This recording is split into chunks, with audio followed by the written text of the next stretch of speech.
A mensagem dela chegou quase meia-noite. Não vou voltar amanhã. Vou ficar mais 7 dias. Eu fiquei olhando aquilo, tentando entender se era sério, porque não tinha amor, não tinha desculpa, não tinha nada. Era como se eu não importasse mais. E o pior, aquilo só confirmava tudo que eu já vinha engolindo fazia tempo. Eu respirei fundo. Segurei o celular na mão por alguns segundos e respondi. Fica tranquila, meu advogado vai adorar isso. Ela respondeu na hora, mas dessa vez não tinha mais volta. Meu nome é David, tenho 43 anos, sou de Campinas, interior de São Paulo. Trabalhei a vida inteira com manutenção de equipamentos de informática. Depois montei uma assistência técnica pequena com mais 2 funcionários e sempre fui aquele tipo de homem que resolve as coisas sem fazer barulho. Nunca fui de aparecer, nunca fui de ficar me explicando demais, nunca fui de discussão por qualquer coisa. E talvez tenha sido justamente esse o meu erro dentro de casa. Enquanto eu achava que estava sendo paciente, maduro, equilibrado, eu já estava deixando muita coisa passar.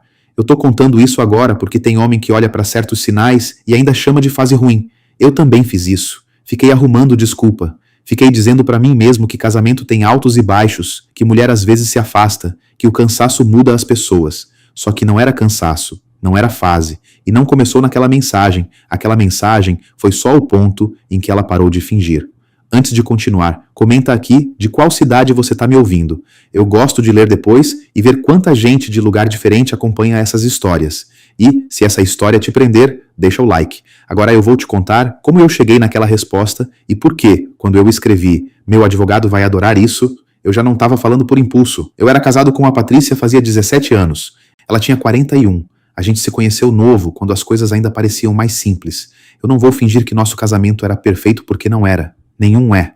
Mas também não era esse desastre que ela depois tentou vender para os outros. A gente tinha uma vida organizada, tinha conta paga, tinha rotina, tinha nossa filha, a Júlia, com 16 anos, tinha almoço de domingo na casa da minha mãe de vez em quando, tinha briga boba por causa de toalha molhada, tinha as fases em que a gente se falava menos e as fases em que se acertava. Vida normal. Só que, mais ou menos 1 ano antes daquela mensagem, a Patrícia começou a mudar de um jeito que eu demorei para aceitar. Não foi uma coisa gritante no começo. Foi vindo picado. Primeiro ela passou a proteger demais o celular. Até para ir pegar água ela levava. Depois começou a dizer que precisava de mais espaço. Falava isso assim, num tom quase ensaiado, como se tivesse aprendido a repetir. Eu preciso respirar. Eu preciso pensar mais em mim. Eu não posso viver só para os outros. Essas frases começaram a aparecer demais. E eu não estou dizendo que mulher não pode falar isso. Pode. Claro que pode. O problema é quando essas frases aparecem junto com mentira, desprezo e segredo. A primeira vez que me deu um negócio ruim foi num sábado. A gente estava na cozinha, eu mexendo numa gaveta atrás de uma chave de fenda, e o celular dela vibrou em cima da mesa. Eu nem peguei, só bati o olho porque a tela acendeu. Tinha um nome salvo de um jeito estranho. Não era nome de mulher, não era nome de amiga, não era nada que eu reconhecesse. Era R Consultoria. E a mensagem dizia mais ou menos assim: saudade do seu cheiro. Eu lembro disso porque aquela frase ficou martelando na minha cabeça. Talvez não fosse exatamente essa palavra, mas era bem isso. Eu perguntei quem era. Ela pegou o aparelho rápido demais. Rápido num nível que me fez até passar vergonha por ter perguntado. Ela falou que era engano. Depois falou que era coisa de trabalho. Depois disse que eu estava ficando neurótico. Foi a primeira vez, em muitos anos, que ela usou essa palavra comigo. Neurótico. Eu fiquei quieto. E esse meu ficar quieto começou a virar padrão dentro daquela casa. Não porque eu tinha medo, eu só estava tentando entender. Homem, quando ainda não quer acreditar, ele tenta resolver sozinho dentro da cabeça. Vai empurrando, vai esperando a próxima peça aparecer. A próxima peça apareceu por causa da irmã dela, a Renata. Eu nunca gostei da Renata, mas sempre mantive respeito. Era a irmã da minha esposa. Eu fazia o mínimo. O problema é que a Renata era daquelas pessoas que chegam falando alto, entram na cozinha sem pedir licença, abrem a geladeira, mexem na panela, dão opinião na educação da filha dos outros e ainda fazem cara de deboche quando alguém coloca limite. Ela tinha uma vida toda quebrada e uma mania de tratar a vida dos outros como se fosse novela dela. 2 relacionamentos fracassados, dívida em banco, aluguel atrasado, mas sempre com discurso pronto sobre liberdade, merecimento e não aceitar migalha de homem acomodado. Essa última frase eu ouvi da boca dela dentro da minha sala. Ela achou que eu não estava ouvindo. Eu estava no quarto, separando umas notas fiscais, e escutei ela falando baixo com a Patrícia. Não lembro exatamente as palavras, mas era nesse tom. que a Patrícia era bonita demais para viver aquela vida, que eu era previsível, que eu acomodava ela, que mulher, quando começa a secar por dentro, é porque tá faltando alguma coisa em casa. Esse tipo de veneno. A Patrícia não discordava. Esse foi um ponto importante para mim. Ela não defendia nosso casamento quando a irmã falava assim. No máximo ficava em silêncio. Às vezes dava uma risadinha curta, às vezes mudava de assunto, mas nunca dizia, não fala assim dele. Pode parecer pequeno, mas não é. Quando a pessoa perde o respeito por você em conversa privada, uma hora ela perde em público também. Com o tempo, a Renata virou presença constante. Sempre tinha uma desculpa. Às vezes dizia que tinha brigado com alguém, às vezes aparecia para tomar café, às vezes surgia no fim da tarde com uma sacola qualquer e ficava até tarde. E eu comecei a perceber que toda vez que a Renata ia embora, a Patrícia passava o resto da noite estranha comigo, mais fria, mais irritada, mais disposta a arrumar defeito em coisa que antes ela nem ligava. Se eu chegava cansado e ficava mais quieto, eu era ausente. Se eu falava do trabalho, eu só sabia falar de problema. Se eu queria jantar em casa, eu era sem graça. Se eu não queria sair para algum lugar no último minuto, eu era velho por dentro. Teve um dia que ela soltou essa. Você tem alma de aposentado. Eu ri sem graça na hora. A gente faz isso às vezes para tentar não transformar tudo em briga. Mas aquilo doeu. Doeu porque eu sabia de onde vinha. Não era o jeito dela. Era fala emprestada. Era frase mastigada por outra pessoa. Enquanto isso, a Júlia via tudo. Minha filha sempre foi muito observadora. Mais do que eu, inclusive. Com 16 anos, ela já tinha aquele jeito de perceber clima sem ninguém precisar explicar nada. Ela não era dessas adolescentes que ficam toda hora grudadas na gente. Tinha o mundo dela, as amigas, a escola, o curso de inglês. Mas percebia. Uma noite, umas 2 semanas antes da mensagem dos 7 dias, ela entrou no meu quarto depois do jantar e falou uma coisa que me deixou gelado. Pai, a mãe tá mentindo pra você faz tempo. Assim direto. Eu até tentei segurar a conversa porque não queria colocar minha filha no meio, mas ela já estava no meio sem ninguém precisar chamar. Perguntei por que ela estava dizendo aquilo. Ela falou que a mãe saía dizendo uma coisa e depois apareciam detalhes que não batiam. Disse que várias vezes ouviu a mãe no telefone com voz que não era voz de amiga. E me falou uma coisa que eu até hoje lembro com uma clareza chata, que a mãe começou a tratar a casa como hotel. Essa definição foi da Júlia. Ela entra, toma banho, troca de roupa, reclama de alguma coisa e vai pro celular. Parece hóspede. Quando uma filha de 16 anos enxerga isso e o pai ainda fica tentando salvar a aparência, tem alguma coisa errada. Mesmo assim, eu tentei uma conversa limpa com a Patrícia. Esperei a Júlia sair para a escola. Fiz café. Sentei na mesa, chamei a Patrícia para conversar, sem grito, sem acusação, sem teatro. Falei que ela estava distante. Falei que eu não era cego. Falei que a irmã dela estava passando do limite na nossa casa. Falei que se tinha outro homem, eu preferia ouvir dela do que descobrir do jeito errado. Ela não assumiu nada. Mas também não se revoltou com a acusação de forma natural. Quem é inocente geralmente reage de um jeito. Fica indignado de verdade. Quer saber por que você está pensando aquilo. Quer limpar a situação. A Patrícia não.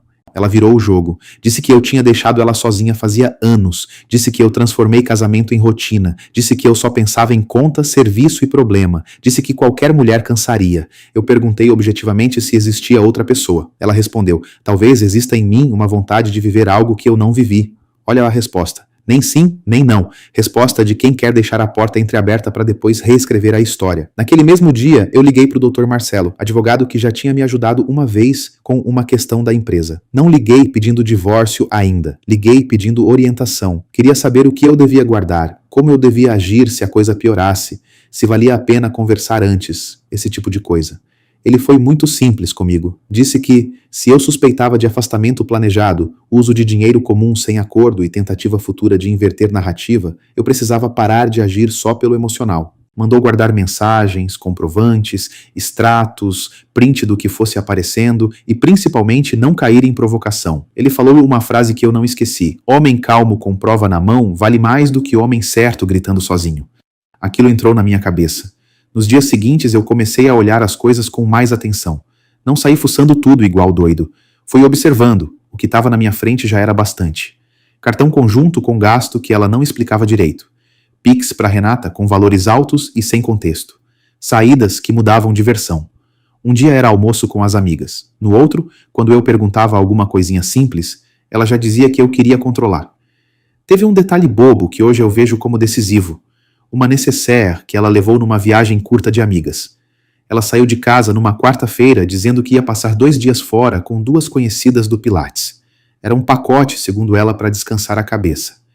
Eu não gostei, mas também não ia fazer escândalo. Só que ela levou roupa demais para quem voltaria no dia seguinte. Levou perfume que ela quase nunca usava. Levou uma lingerie nova ainda com cheiro de loja. Isso ficou na minha cabeça. Eu não comentei, só reparei. Naquela mesma tarde, a Renata apareceu na minha porta com uma cara muito relaxada. Relaxada demais para quem teoricamente estava só dando apoio à irmã numa viagem de amigas. Entrou, sentou no sofá, cruzou a perna, pediu café como se mandasse na casa e soltou. A Paty está fazendo muito bem em se permitir. Eu perguntei o que ela queria dizer com isso. Ela abriu um sorrisinho de canto e falou que mulher não é árvore, que mulher não é obrigada a ficar parada num lugar a vida inteira. Depois emendou dizendo que eu precisava aprender a não segurar ninguém. Foi aí que eu tive certeza de que ela sabia de coisa demais. Eu falei para ela, com toda a calma que eu consegui manter, que assunto do meu casamento não dizia respeito a ela, e pedi para ela se retirar. Ela levantou sem pressa, pegou a bolsa, chegou perto da porta e ainda soltou uma dessas frases ensaiadas que gente assim adora usar. Às vezes a verdade chega tarde. Eu respondi que para ela talvez chegasse na delegacia ou no fórum, depende do que ela estava ajudando a fazer. Na hora ela perdeu a pose. Foi coisa de um segundo. O rosto mudou. Aí eu guardei isso também dentro da cabeça. Porque gente que tá só opinando não reage assim quando ouve a palavra fórum. Naquela noite, sem fazer alarde, eu entrei no aplicativo do banco para conferir as contas. E descobri 2 coisas quase ao mesmo tempo. A primeira foi um valor tirado da poupança conjunta sem conversa nenhuma. Não era um valor pequeno. Não vou falar aqui exatamente quanto, porque posso errar o número de cabeça, mas era coisa suficiente para assustar qualquer homem casado que paga prestação, escola e mercado. A segunda foi uma reserva em nome dela, feita num hotel, e não em pousada de amigas ou coisa parecida. Eu tive acesso a isso porque o e-mail de confirmação caiu no endereço antigo que usávamos para coisas da casa, aquele e-mail compartilhado que ela tinha esquecido de tirar do cadastro em alguns lugares. Quando eu bati o olho, senti um calor ruim no corpo. Não era mais suspeita, era desrespeito organizado. Aí veio a mensagem quase meia-noite, a famosa mensagem dos 7 dias. Ela escreveu seco, como quem avisa atraso de entrega. Não vou voltar amanhã, vou ficar mais 7 dias. Nem perguntou se podia, nem explicou com quem, nem falou da filha. A Júlia estava dormindo no quarto dela. Eu fiquei olhando para o corredor e pensando que minha mulher tinha acabado de avisar, por mensagem, que ia sumir mais uma semana e deixar a casa, a filha, as contas, tudo comigo. Como se fosse a coisa mais natural do mundo. Foi por isso que eu respondi daquele jeito. Fica tranquila, meu advogado vai adorar isso. Ela visualizou na hora. Primeiro mandou um "do que você tá falando?" Depois apagou. Aí veio outra. Para de drama, eu não respondi mais nada. Print. Encaminhei pro Dr. Marcelo, ele me respondeu poucos minutos depois. Achei até que ele não ia ver naquele horário, mas viu. Falou só 2 coisas. Guarda tudo. E não provoque, deixa ela falar sozinha. Eu obedeci. No outro dia cedo, a Patrícia começou a mandar mensagem numa mistura de irritação com medo. Primeiro disse que eu estava tentando ameaçar ela. Depois disse que eu era ridículo por envolver advogado numa viagem. Depois quis saber se eu tinha mexido nas contas. Depois perguntou se a Júlia estava bem. Nessa ordem. Repara, a preocupação com a filha veio depois de tudo. Eu respondi só sobre a Júlia. Ela tá bem, tá indo pra escola. Ela demorou e mandou um coração. Esse coração me deu nojo, porque tinha uma filha dormindo no quarto dela. Uma casa de pé por causa de rotina, e a mulher resolveu brincar de liberdade com conta conjunta nas costas. Aí mandava coração para parecer mãe presente. Nesse mesmo dia, a Júlia reparou que a mãe não tinha voltado. Perguntou onde ela estava. Eu falei que a mãe tinha decidido ficar mais dias fora. A Júlia me olhou de um jeito que eu nunca vou esquecer. Sem surpresa, só com uma tristeza cansada. Ela falou, "Com ele?" Eu gelei. Perguntei com cuidado do que ela estava falando. Aí minha filha me contou uma parte que eu ainda não sabia. Disse que umas semanas antes tinha visto a mãe dentro do carro no estacionamento de uma padaria conversando com um homem. Não viu beijo, não viu nada escancarado, mas viu intimidade. Aquele tipo de aproximação que filha percebe na hora. E o pior, quando a mãe percebeu que podia ter sido vista, tratou a Júlia com uma secura absurda dentro de casa naquela noite, como se minha filha tivesse feito algo errado.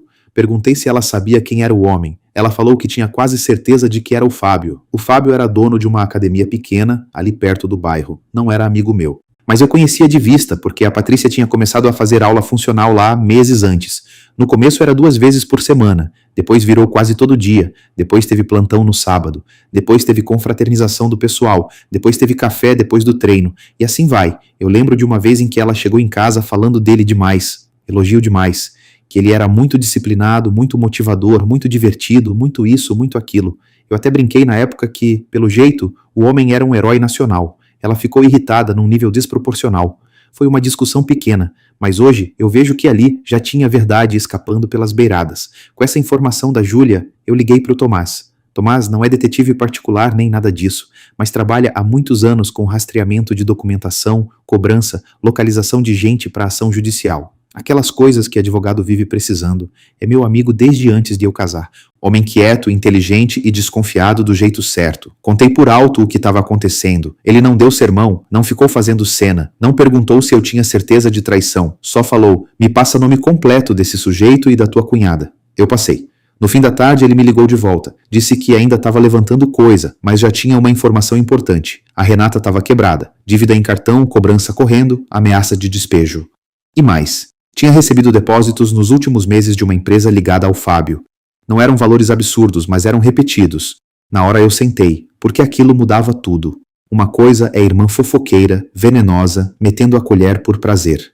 Outra coisa é irmã recebendo dinheiro e ajudando a desmontar tua casa. Eu não quis acreditar rápido demais. Pedi para ele checar com calma. Ele falou que ia levantar mais coisa, mas que a coincidência já era feia. Passei aquela noite quase inteira acordado. Não lembro se dormi 1 hora, 2, sei lá. Só lembro que em algum momento fui até a cozinha, tomei água e vi a cadeira da Patrícia vazia, a caneca dela na pia, um casaco ainda pendurado atrás da porta da área de serviço.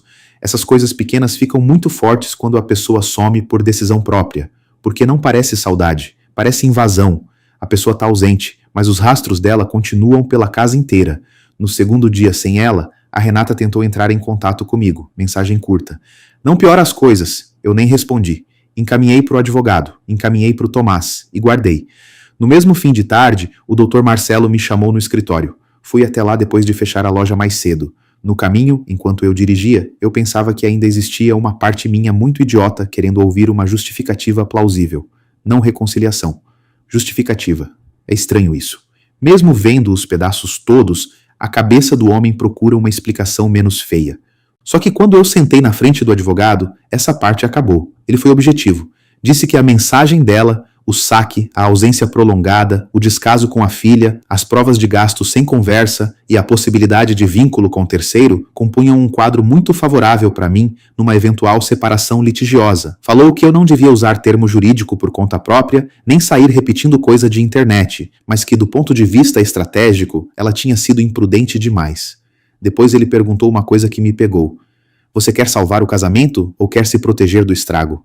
Eu fiquei uns segundos em silêncio e respondi a verdade. Hoje, eu quero proteger minha filha e não ser feito de idiota. Ele fez que entendeu. Não vou usar aquela palavra que você me pediu para nunca usar, mas ele entendeu. Saí de lá com uma pasta, orientação clara e um peso no peito que já não era mais dúvida. Era certeza sem assinatura. Faltava só a confirmação final.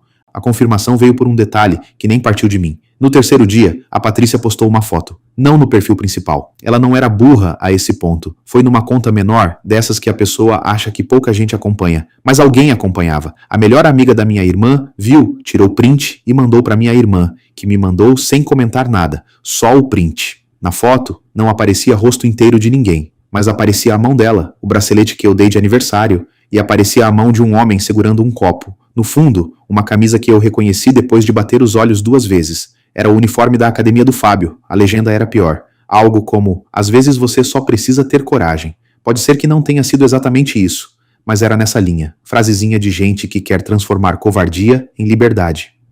Eu fechei a imagem e fui buscar a Júlia na escola. No carro, ela entrou, colocou o cinto e perguntou se a mãe tinha dado notícia. Eu falei que sim. Ela ficou quieta um tempo, olhando pro nada, e depois disse uma coisa que me desmontou de um jeito diferente. Pai, eu não tô com raiva só pelo que ela fez com você. Eu tô com raiva do jeito que ela tá tratando a gente como se a gente fosse burro. É isso. Era isso que mais doía. Não era só traição. Era o teatro. Era a tentativa de nos rebaixar para caber na história bonita que eles queriam contar. Naquela noite, eu e a Júlia jantamos sem televisão, sem celular na mesa, sem fingir normalidade, e pela primeira vez eu falei com minha filha sem tentar proteger demais ela da verdade. Não contei tudo, não falei de dinheiro, não falei de suspeita de pagamento para Renata, mas falei que a mãe estava cometendo erros graves, que eu estava me organizando, e que nada do que estava acontecendo era culpa dela. A Júlia me perguntou se eu ainda amava a mãe. Eu fiquei sem saber responder direito.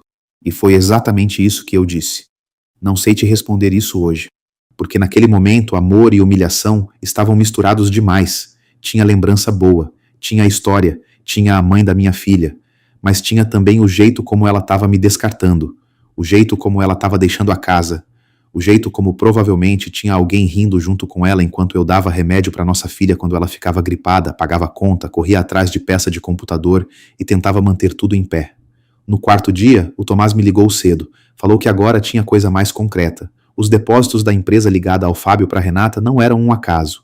Tinham começado pouco antes de a Patrícia entrar na academia. E além disso, existiam transferências da própria Patrícia para Renata praticamente nos mesmos períodos em que o dinheiro caía da empresa para ela. A leitura era simples. A Patrícia estava ajudando a sustentar a irmã, o Fábio estava ajudando a sustentar a Renata, e a Renata estava ajudando a aproximar os dois. Eu respirei fundo e perguntei se ele tinha certeza. Ele respondeu do jeito dele. Certeza absoluta só quando a pessoa confessa. Mas David, isso aqui tá com cheiro de armação desde a porta. Na mesma ligação, ele me falou outra coisa. O Fábio já tinha se metido com mulher casada antes. Não era ficha criminal nem nada desse tipo. Era fama. Duas situações parecidas, segundo gente que conhecia. Homem que vive de imagem aprende a se esconder bem, mas não consegue controlar o que falam por trás. E eu comecei a entender que talvez eu não fosse um caso isolado. Talvez eu fosse só o próximo. Nessa hora, eu pensei em ir atrás dele. Pensei mesmo. Pensei em aparecer na academia. Pensei em esperar na saída. Pensei em tanta coisa que é melhor nem detalhar. Mas eu sabia que era exatamente esse tipo de movimento que podia me destruir depois. Bastava ele me gravar alterado. Bastava a Patrícia inventar uma ameaça. Bastava um empurrão mal contado. E pronto. Eu virava o agressivo da história deles. Então eu fiz o que mais doía. Continuei parado por fora. E me movendo por dentro. No quinto dia, meus sogros me ligaram. Essa parte foi feia também, porque eu gostava deles. Não eram perfeitos, mas sempre me trataram bem. Só que eles já vieram contaminados pela versão da filha e da Renata. Disseram que a Patrícia estava confusa, que precisava pensar, que eu também devia reconhecer minhas falhas, que talvez eu tivesse deixado o casamento esfriar. Tudo dito num tom manso, quase conciliador, mas com uma direção clara. Eu já estava sendo preparado para carregar parte da culpa pela traição. Eu ouvi calado até um certo ponto. Depois falei o mínimo. Disse que havia muito mais coisa do que eles sabiam, que eu não ia discutir por telefone e que a filha deles tinha tomado decisões sem pensar na própria casa e na própria filha. Minha sogra começou a chorar. Meu sogro ficou irritado e falou que eu estava sendo duro. Eu respondi uma coisa que até hoje acho que foi uma das falas mais honestas daquela semana.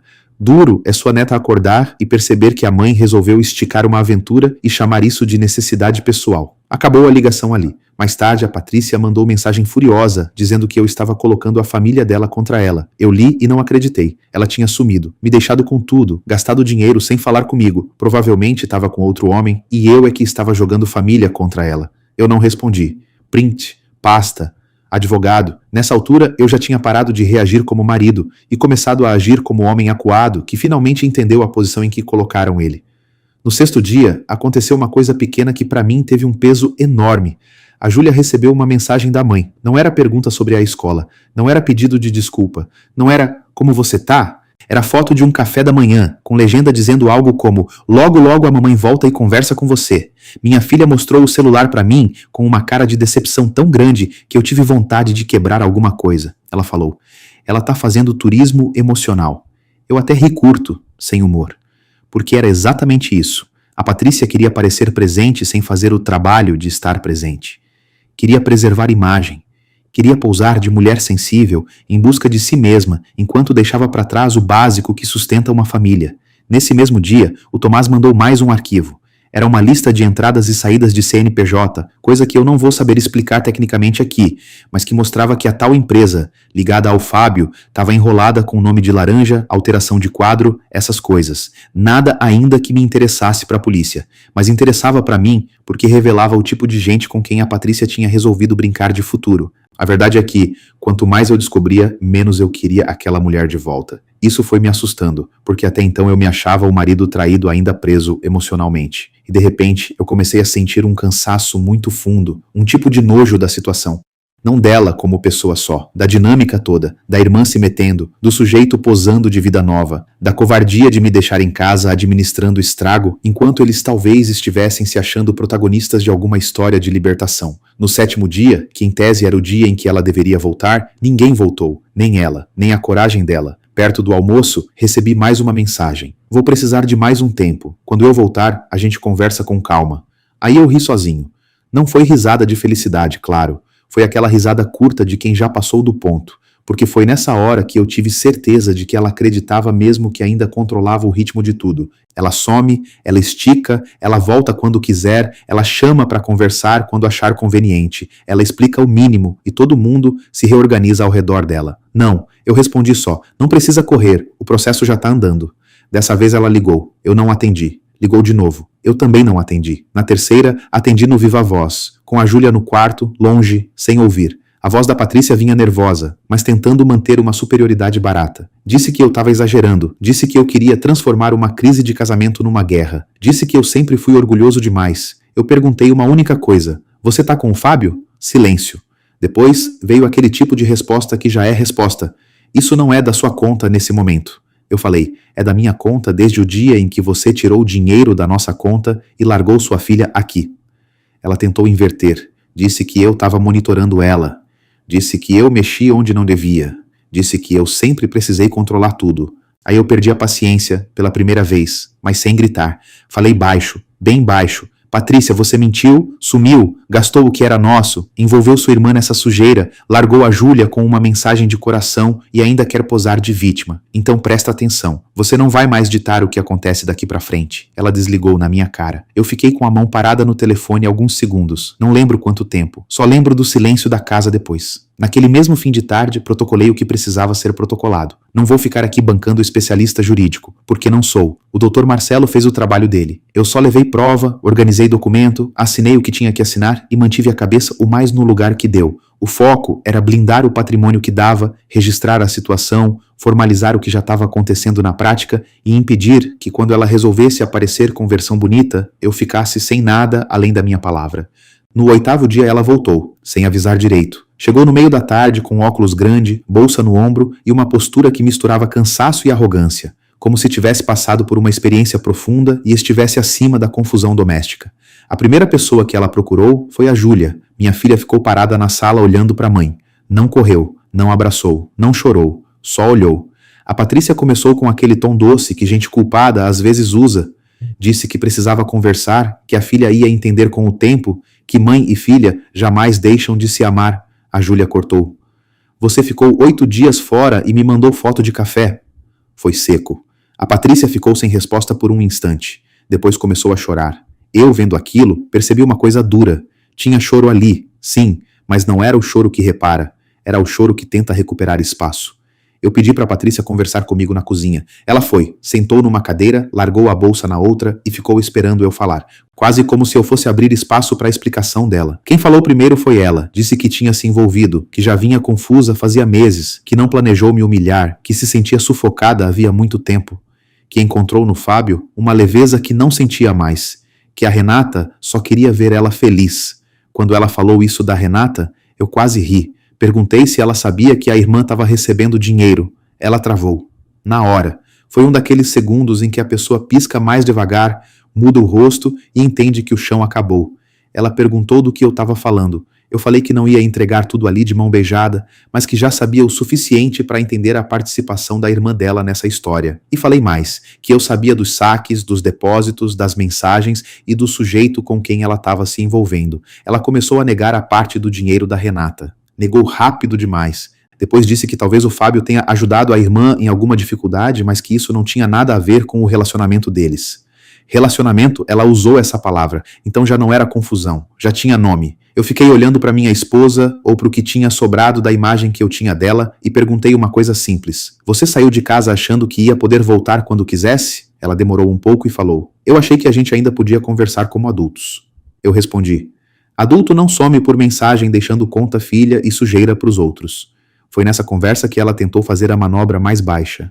Disse que eu também tinha culpa porque nosso casamento estava morto há anos Eu falei que casamento ruim não dá licença para trair, mentir e abandonar responsabilidade. Ela falou que eu nunca soube fazer ela se sentir viva. Eu respondi: então você resolveu se sentir viva com dinheiro meu e apoio da sua irmã? Ela ficou vermelha na hora, não de vergonha, de raiva.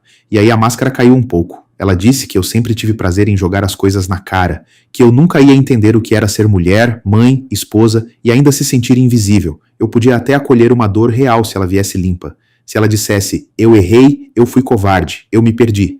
Mas não, ela queria misturar sofrimento genuíno com desculpa suja. E isso eu já não estava aceitando. No meio daquela conversa, a campainha tocou. Era a Renata. Eu acho que a Patrícia tinha chamado, ou ela mesma apareceu para tentar salvar a situação. Nunca soube ao certo. Quando eu abri a porta e vi aquela mulher, senti uma calma ruim. Sabe quando você já passou da fase do grito? Ela entrou falando rápido, dizendo que aquilo estava saindo do controle, que a Patrícia precisava de acolhimento, que eu tinha que parar de agir como se fosse dono da verdade. Eu falei para ela sair da minha casa. Ela não saiu. Ficou ali em pé, com aquele jeito de quem ainda acreditava que tinha poder de narrativa. Aí eu perguntei, olhando na cara dela: quanto ele te pagou? Pronto, acabou a valentia. Ela falou: você enlouqueceu. Mas a voz já não tinha firmeza. Eu repeti: quanto ele te pagou para empurrar sua irmã para esse homem? A Patrícia entrou no meio, pedindo calma, perguntando do que eu estava falando, dizendo que eu estava humilhando a irmã dela. Eu fui até o quarto, peguei uma cópia de alguns comprovantes que o Dr. Marcelo tinha separado só para eventual emergência e voltei com a folha na mão. Joguei em cima da mesa. Não joguei com violência, só larguei. A Renata olhou e ficou branca. A Patrícia pegou os papéis e começou a ler. Não entendeu tudo de primeira. Eu também não entenderia se estivesse vendo pela primeira vez.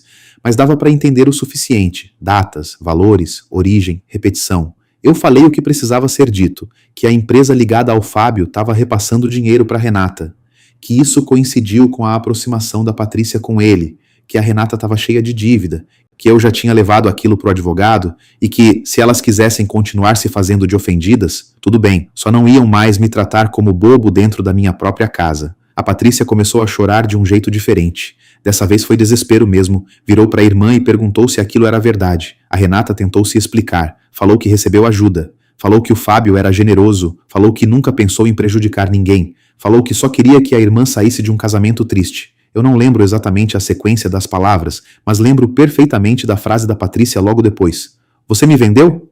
Foi assim. Curta, seca. A Renata começou a negar, mas já tinha perdido, porque uma vez que essa pergunta entra na sala, não sai mais. A Júlia apareceu na porta da cozinha, sem fazer barulho. Ficou olhando a cena. Eu ia mandar ela voltar para o quarto, mas não deu tempo. A Patrícia viu a filha ali e desabou mais um pouco. Foi a primeira vez desde o começo de tudo que ela pareceu perceber o tamanho real do que tinha feito. Não porque me traiu, mas porque nossa filha estava vendo a mãe descobrir que a própria irmã tinha lucrado em cima da desgraça da família. A Renata, acuada, fez o que gente assim sempre faz quando cai. Atacou. Disse que eu estava armando tudo. Disse que eu sempre quis afastar as duas irmãs. Disse que eu estava usando papel e advogado para manipular a situação. A Júlia, que até então estava quieta, falou da porta. Manipular foi mandar a minha mãe com esse homem enquanto você fingia que estava ajudando. Aquilo calou a cozinha inteira, porque saiu da boca da pessoa mais difícil de rebater. Uma filha. A Renata tentou responder, mas eu abri a porta e mandei ela sair. Dessa vez ela saiu. Batendo bolsa na perna, andando duro, ainda falando qualquer coisa, mas saiu. Quando a porta fechou, ficou só eu, minha esposa e minha filha dentro da cozinha. E aquele tipo de silêncio que pesa na parede. A Patrícia sentou e cobriu o rosto. A Júlia foi pro quarto sem falar mais nada. Eu fiquei parado. A mulher que eu tinha dividido 17 anos de vida estava na minha frente, vendo a história romântica dela virar lama. E eu não sentia vitória. Sentia desgaste. Ela falou meu nome num tom baixo. Disse que não sabia dos pagamentos. Disse que achava que a Renata só tinha apresentado o Fábio. Nada além disso. Disse que foi idiota. Disse que se deixou levar. Eu respondi o que era verdade. Você sabia o suficiente para não ter feito. Aí, ela perguntou se ainda tinha volta. Eu não falei nem sim nem não. Falei que naquele momento tinha processo, tinha filha machucada, tinha patrimônio misturado, tinha mentira acumulada e tinha uma confiança quebrada que eu nem sabia por onde começar a olhar. Ela dormiu no quarto de hóspedes naquela noite. Eu dormi mal no meu. No dia seguinte cedo, antes de ir abrir a loja, ouvi ela no telefone no quintal dos fundos. Não entendi tudo, mas ouvi o nome do Fábio e ouvi ela falando num tom tenso que precisava encontrar com ele. Não fui atrás, nem ouvi o resto. Já tinha vivido humilhação demais para virar escuta clandestina do próprio casamento. Só que mais tarde fui saber o que aconteceu porque ela mesma contou. Encontrou o Fábio num lugar combinado e pressionou sobre os depósitos para Renata. Ele tentou minimizar. Disse que ajudou a cunhada dela por pena, que uma coisa não tinha a ver com a outra, que o que sentia pela Patrícia era real. Só que quando ela começou a cobrar explicação e coerência, o homem se irritou. Homem desse tipo gosta da parte leve, do escondido, da fantasia. Quando a conta chega, ele perde o brilho. Segundo a Patrícia, ele falou algo como: "Você está transformando isso em problema maior do que é. Olha o nível, maior do que é." Para ele, uma mulher casada, largando a casa, a filha, mexendo em conta, comprando narrativa da irmã e servindo de troféu para ele era uma coisa menor. Foi nesse encontro também que a Patrícia entendeu outra parte da história. O Fábio não queria construir nada, queria aproveitar o que tinha sido facilitado. Ela percebeu isso, mas tarde demais. Quando voltou para casa, veio me procurar na varanda do fundo. Eu estava sentado, revisando umas peças de orçamento. Ela perguntou se podia falar. Eu deixei. Ela falou por uns 15 minutos, sem eu interromper. Disse que estava envergonhada. Disse que se sentia usada. Disse que tinha confundido atenção com amor, empolgação com saída, coragem com egoísmo. Falou mal da irmã. Falou mal do Fábio. Chorou, pediu desculpa. Disse que se eu quisesse seguir com separação, ela entendia. Mas pediu uma chance de pelo menos tentar consertar o que dava. Eu ouvi tudo. Só que uma coisa me incomodou muito nessa fala dela. Em vários momentos, ela falava como se tivesse sido arrastada, como se a irmã, o amante e a crise tivessem empurrado ela. E não, empurraram talvez a ideia. Mas quem pegou o celular, mentiu, saiu, gastou, sumiu e escreveu aquela mensagem foi ela. Então eu falei: "Patrícia, eu posso até acreditar que te influenciaram, mas ninguém digitou por você." Ela ficou quieta, eu continuei. "Ninguém saiu da nossa casa por você. Ninguém deixou a Júlia esperando por você. Ninguém mandou o coração depois de 8 dias. Então não tenta virar vítima completa disso, porque você não é." Ela abaixou a cabeça e chorou mais. Eu não falei mais nada. Às vezes o silêncio faz o trabalho que qualquer frase estragaria. Nos dias seguintes, a casa virou um lugar estranho. Ela estava lá, mas parecia visita sem coragem de ir embora. Fazia café, tentava ajudar com o jantar, perguntava da Júlia, tentava puxar conversa comigo. Minha filha tratava com educação mínima. Eu tratava com correção. Não tinha grito, não tinha cena, mas também não tinha intimidade. Era uma convivência de dano recente. A Renata tentou ligar várias vezes para Patrícia. Foi bloqueada. Tentou pelos meus sogros. A Patrícia cortou. Tentou até mandar recado pela Júlia. Minha filha me mostrou e bloqueou também. Eu achei importante ver isso. Não porque resolvesse tudo, mas porque, pelo menos ali, a Patrícia parou de proteger a irmã. Enquanto isso, o processo seguia o rumo que tinha que seguir. O advogado me orientou a não recuar por emoção. Disse uma coisa importante, que arrependimento depois de descoberta não apaga o risco anterior. Eu entendi, continuei. Não era vingança, era consequência. Uma semana depois, 2 casais amigos nossos começaram a se afastar de mim, e eu entendi rápido o motivo. A Renata e a Patrícia já tinham contado uma versão antes da verdade explodir. A velha história, eu era frio, ausente, difícil, fechado. A Patrícia teria se perdido porque estava sufocada. Esse roteiro já estava rodando, só que agora tinha rachado por causa do dinheiro. Mesmo assim, muita gente adora uma versão emocional que absolve a traição se o marido não for animado o bastante. 2 desses amigos vieram conversar comigo em tom meio moralista, meio curioso. Queriam saber se eu realmente estava processando a Patrícia. Queriam saber se eu não achava radical. Queriam dizer que casamento é complexo. Eu deixei falarem. Depois falei só o suficiente.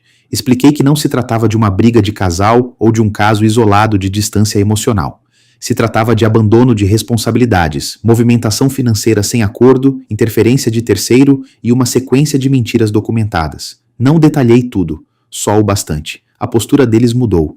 É incrível como a palavra dinheiro faz muita gente sair do romantismo e voltar para a realidade. Mas o golpe final na máscara não veio de mim, veio da própria Renata. 2 semanas depois, ela apareceu na porta da casa dos meus sogros bêbada, segundo me contaram depois. Começou a acusar a Patrícia de ingratidão, gritou que tinha feito tudo pela felicidade dela e em algum momento soltou, na frente dos 2, que o Fábio sempre pagava bem quando a mulher colaborava. A minha sogra me ligou chorando no mesmo dia. Foi uma ligação bem diferente da primeira. Dessa vez não tinha tom conciliador nem indireta. Tinha vergonha. Pediu desculpa. Disse que nunca imaginou que a Renata tinha chegado a esse ponto. Disse que a Patrícia estava destruída. Eu ouvi tudo com respeito, mas sem me render. Falei que a vergonha deles eu entendia. A minha, eles jamais iam medir, porque não era só a dor de ser traído. Era a dor de ser transformado em obstáculo dentro de uma narrativa montada por gente interesseira. Nessa altura, a Patrícia já estava fazendo terapia. Partiu dela, não fui eu que pedi. Eu acho bom falar isso porque tem homem que ouve uma história dessas e pensa que qualquer movimento depois é teatro. Nem sempre. Às vezes a pessoa realmente cai na realidade. O problema é que cair na realidade não devolve o que foi quebrado.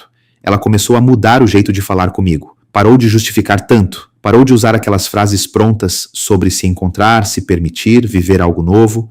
E começou a chamar as coisas pelo nome. Traição, covardia, mentira. Essas palavras começaram a aparecer.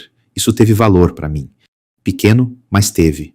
Porque eu já não aguentava mais aquele idioma de quem quer enfeitar sujeira com um discurso moderno. Teve uma noite em que a Júlia veio falar comigo depois de a mãe dormir. A gente estava na sala, eu mexendo numa gaveta, ela no sofá com um cobertor nas pernas, celular de lado. Ela perguntou: "Você vai perdoar?" Eu falei a mesma coisa de antes, mas de um jeito mais firme. "Não sei." Ela perguntou se eu queria. Aí eu fui honesto. Tem dia que eu quero salvar nossa família. Tem dia que eu quero só que cada um aguente o peso do que fez.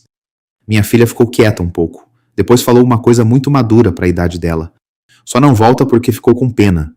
Aquilo entrou fundo, porque era um risco real. Depois de anos de casamento, muita coisa se mistura. História, costume, dó, medo de mudar a vida, medo da filha sofrer mais, medo da solidão, medo do julgamento. Dá para confundir perdão com falta de coragem, e eu não queria fazer isso comigo. Nos meses seguintes eu vivi a fase mais estranha da minha vida adulta. A Patrícia em casa, tentando reconstruir. Eu, sem saber se queria deixar. Minha filha, machucada, mas lúcida. Minha loja, precisando funcionar mesmo com tudo acontecendo. Amigo dando conselho que eu não pedi. Parente querendo saber demais. Gente que nunca pagou uma conta minha, opinando se eu devia ou não ser maior. Essa frase me irrita até hoje. Ser maior nesse contexto quase sempre significa aceitar calado algo que, se fosse com a maioria, ninguém aceitaria. Eu me afastei de muita gente nessa época. Sem briga, só me afastei. Fiquei mais em casa, mais com a Júlia, mais centrado no trabalho e no que o advogado pedia. Enquanto eu arrumava computador de cliente, trocava tela, fechava orçamento, fazia folha de pagamento, por dentro eu ia remexendo naquela vida toda e tentando ver se ainda existia alguma base limpa para continuar casado. A Patrícia insistia que sim, dizia que nunca tinha percebido o quanto foi influenciável, dizia que a irmã sempre ocupou espaço demais na vida dela, dizia que o Fábio foi uma fuga barata, vendida como coragem. Eu acreditava em partes, só que a confiança não volta em partes, ou ela volta inteira, com tempo, ou não volta. Teve um episódio que me ajudou a decidir um pouco melhor. Uns 3 meses depois de ela voltar, o Fábio mandou mensagem para ela de novo. Não sei se foi por orgulho, por costume, ou porque homem assim gosta de testar se ainda tem acesso. A Patrícia me mostrou na hora, não escondeu. A mensagem era descarada, não muito longa, chamando ela para conversar, dizendo que as coisas saíram do controle, que ele ainda pensava nela, esse lixo. A Patrícia bloqueou na minha frente, e não fez isso performando. Fez seca, sem discurso. Aquilo, combinado com o resto que eu vinha observando, me deu a sensação de que talvez houvesse verdade no arrependimento dela. Mas arrependimento não é a mesma coisa que reparo. Eu deixei isso claro. 6 meses depois do início do processo, a parte financeira já estava bem encaminhada. O Dr. Marcelo foi firme em tudo o que precisava. A Patrícia, dessa vez, não tentou me destruir. E isso também pesa na decisão de um homem. Quando a pessoa erra e, ao ser confrontada, ainda resolve arrancar tudo o que pode, ela mata qualquer possibilidade. A Patrícia, depois do choque, recuou dessa lógica. Reconheceu movimentação indevida, topou o ajuste, respeitou orientação, não fez teatro em fórum, não inventou violência, não tentou arrancar a Júlia de mim. Ali eu vi que ainda existia alguma decência soterrada. A Renata, por outro lado, afundou de vez. Perdeu o lugar onde morava, rompeu com a família, começou a pedir ajuda para conhecidos, falou mal de todo mundo, tentou fazer a irmã parecer ingrata por não compreender o contexto. Esse tipo de gente só enxerga o próprio interesse. Até a própria mãe cansou. Uma tarde, meses depois, eu encontrei a Renata por acaso num mercado. Eu estava com uma cesta na mão, comprando coisa básica para casa. Ela me viu perto do caixa e congelou. Eu também não tinha vontade nenhuma de conversar, mas ela veio. Veio porque gente assim, quando perde tudo, ainda tenta recuperar algum controle. Parou na minha frente e falou que eu tinha destruído a vida dela. Eu olhei e respondi: "Não, você tentou lucrar com a minha." Ela disse que eu sempre odiei ela. Eu falei: "Eu sempre enxerguei você." Só isso. Passei pelo lado e fui embora. Confesso que no carro fiquei tremendo um pouco depois. Não de medo, de raiva antiga. Ainda me fazia mal pensar que uma cunhada conseguiu entrar tão fundo no meu casamento enquanto eu estava preocupado em manter loja aberta, filha estudando e prestação em dia. 1 ano depois daquela mensagem dos 7 dias, eu posso dizer que a história teve um encerramento que nem eu imaginava naquela madrugada. Eu não me separei. Muita gente vai discordar. Eu entendo. Muita gente no meu lugar teria ido embora. Eu quase fui. Mas eu fiquei porque, ao longo dos meses, a Patrícia fez coisas que eu não posso ignorar. Cortou a irmã de vez, assumiu o erro sem floreio, reatou a relação com a Júlia aos poucos, sem exigir perdão rápido, aguentou o desconforto de ser tratada com distância, respeitou meu tempo, se dispôs a reconstruir na prática, não em frase, e eu também precisei olhar para mim, não para me culpar pela traição, isso não, mas para enxergar o homem que eu tinha me tornado dentro da rotina, fechado demais, previsível demais, acomodado em alguns afetos. Eu não mereci ser traído por isso. Ninguém merece. Mas também não fazia sentido usar a covardia dela como desculpa para nunca rever nada em mim. A reconstrução foi lenta, teve noite sem conversa, teve manhã normal demais, o que às vezes doía mais do que a briga. Teve aniversário estranho, teve terapia de casal, teve recaída de confiança por causa de toque de celular, teve minha filha olhando para nós dois como quem testava se daquela vez era verdade. Teve momentos em que eu pensei que não ia dar, mas foi dando. Não do jeito de filme, não do jeito bonito, foi dando do jeito da vida, um pouco torto, um pouco cansado, com passo para frente e 2 de dúvida. Só que foi.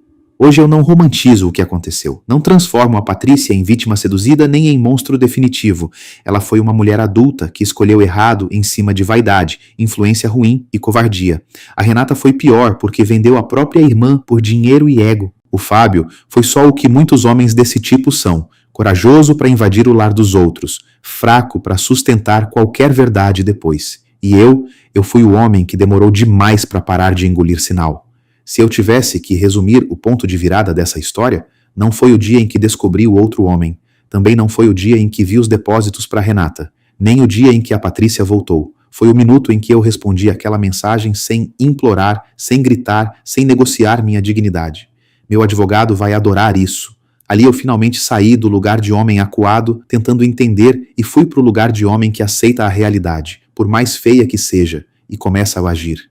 Tem gente que acha que força é bater na mesa. Para mim, naquele momento, força foi salvar prova. Foi pensar na minha filha. Foi não correr atrás de quem já tinha decidido me humilhar. Foi entender que amar alguém nunca pode vir acima de se abandonar.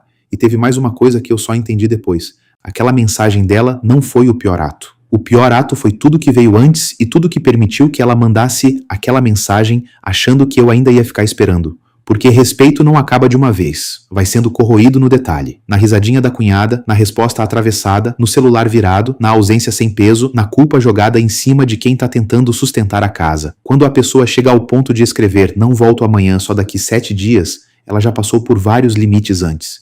Eu sei que muita gente que tá me ouvindo talvez esteja vivendo algo parecido. Não igual, porque história igual não existe, mas parecido no sentimento. Aquela sensação de que tem coisa errada faz tempo, mas você vai empurrando, vai esperando, vai tentando ser compreensivo, vai racionalizando humilhação para não ter que encarar o tamanho do problema. Não faz isso tempo demais. Eu fiz. E quase entreguei minha casa, minha paz e a cabeça da minha filha para gente que estava brincando de liberdade com o esforço dos outros. Hoje a Júlia tá bem, mais madura do que eu queria que ela precisasse ser tão cedo, mas tá bem. A relação dela com a mãe melhorou. Não voltou a ser aquela confiança inocente de antes e talvez nunca volte totalmente. Só que existe verdade agora. E verdade, mesmo dolorosa, vale mais do que uma paz podre. Eu e a Patrícia seguimos juntos, mas de um jeito muito mais consciente. Não tem idealização, tem trabalho, tem limite, tem conversa que antes a gente empurrava. E tem uma regra silenciosa que nunca mais saiu da minha cabeça. Qualquer sinal de desrespeito continuado é tratado no começo, não no fim, porque fim custa caro, custa sono, custa dignidade, custa o olhar da sua filha em cima de você tentando entender se o pai dela vai se proteger ou vai aceitar ser desmontado por dentro. Eu não falo isso com orgulho de quem venceu. Não é isso. Eu falo como homem comum, homem que errou, demorou, sofreu, segurou o que dava e quase perdeu a mão da própria história. Se o Dr. Marcelo não tivesse me orientado a pensar direito, se o Tomás não tivesse juntado as peças, se a Júlia não tivesse sido tão lúcida, talvez hoje eu estivesse aqui contando uma tragédia ainda maior. Então, quando alguém me pergunta se eu me arrependo de ter respondido daquele jeito, eu digo que não. Foi a primeira resposta realmente correta que eu dei em muitos meses. Se você ouviu até aqui, comenta de qual cidade você está assistindo. Eu sempre leio depois. E, se essa história te pegou de algum jeito, curte e se inscreve no canal. Às vezes, ouvir a história de outro homem ajuda a gente a enxergar a própria antes que seja tarde demais.